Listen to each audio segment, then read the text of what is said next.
మరణించిన canvas, the dead canvas. హైదరాబాద్లో కురుస్తున్న భారీ వర్షం. రాత్రి 11 గంటల సమయం. డిటెక్టివ్ విక్రమ్ ఫోన్ మోగింది.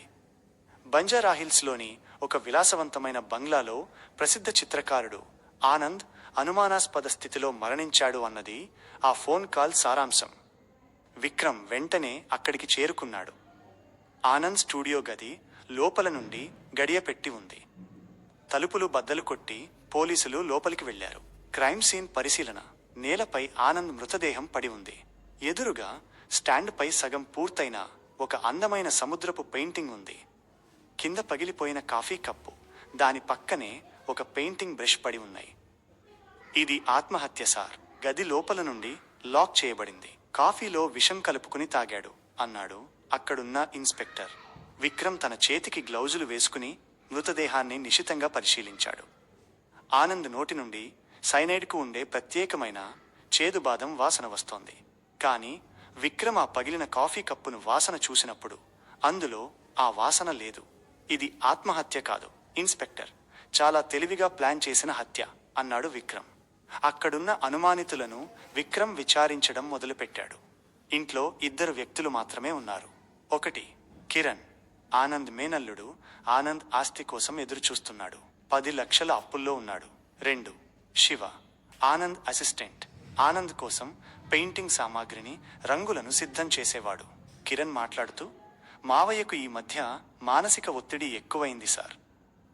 డిప్రెషన్లో ఉండి ఇలా చేసుకుని ఉంటాడు అన్నాడు.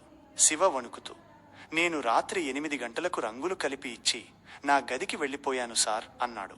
విక్రమ్ మళ్ళీ క్రైమ్ సీన్కి వెళ్ళాడు. సగం పూర్తయిన ఆ సముద్రపు పెయింటింగ్ను చూశాడు.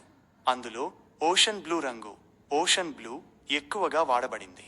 అకస్మాత్తుగా విక్రమ్ దృష్టి ఆనంద్ మృతదేహం పెదవుల మీద పడింది. అతని పెదవుల చివర సన్నగా నీలం రంగు అంటుకుని ఉంది. విక్రమ్ పెదవులపై ఓ చిరునవ్వు మెరిసింది. కేసు చిక్కుముడి వీడిపోయింది.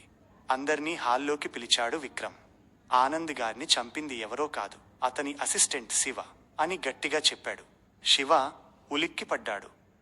నేనా? ఏంటి సార్ ఈ అబద్ధం? గది లోపల నుండి లాక్ చేసి ఉంది కదా, నేను ఎలా చంపుతాను? విక్రమ్ నవ్వుతూ ఇలా వివరించాడు. అవును, గది లోపల నుండి ఆనంద్ గారే స్వయంగా లాక్ చేసుకున్నారు. ఆయన ఏకాంతంగా పెయింటింగ్ వేయాలనుకున్నారు. కానీ ఆయన మరణం తలుపు తీసి ఉన్నప్పుడే నిర్ణయించబడింది. ఆనంద్కు పెయింటింగ్ వేసేటప్పుడు బ్రష్ ముళ్ళును పెదవులతో తడిపి పదునుగా సరిచేసుకునే అలవాటు ఉంది. ఈ విషయం నీకు బాగా తెలుసు శివ.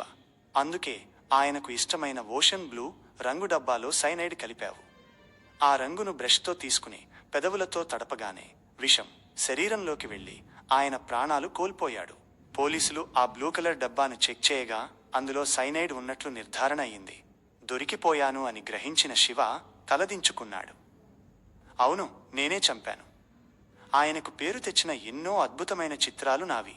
నా ప్రతిభను వాడుకుని తను గొప్ప చిత్రకారుడు అయ్యాడు. నన్ను మాత్రం తన నీడలో ఒక పనివాడిలా బందీని చేశాడు. ఆ కోపంతోనే ఈ పని చేశాను అని నేరం అంగీకరించాడు. పోలీసులు శివను అరెస్టు చేసి తీసుకెళ్లారు. కేసును కేవలం 1 గంటలో ఛేదించిన విక్రమ్ తన కోటు వేసుకుని మళ్లీ ఆ వర్షంలో తన జీపు వైపు నడిచాడు. మోర్ ఇంట్రెస్టింగ్ కంటెంట్స్ కోసం ఛానల్ని సబ్స్క్రైబ్ చేసుకోండి.